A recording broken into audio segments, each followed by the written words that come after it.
على الإنسان اليوم تعلم فن جديد، فن مقاومة شهية البطن.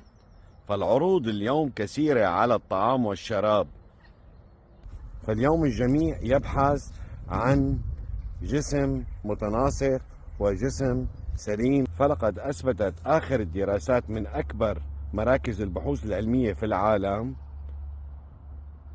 أن الحل هو الصيام المتقطع. هنا أذكر كلام سيد الكون عندما قال: المعدة بيت الداء، والحمية رأس الدواء. والحمية هنا تأتي بمعنى الصيام، فرمضان على الأبواب، صوموا تصحوا. أسأل الله أن يتقبل طاعتنا ويرفع درجاتنا في هذا الشهر الكريم.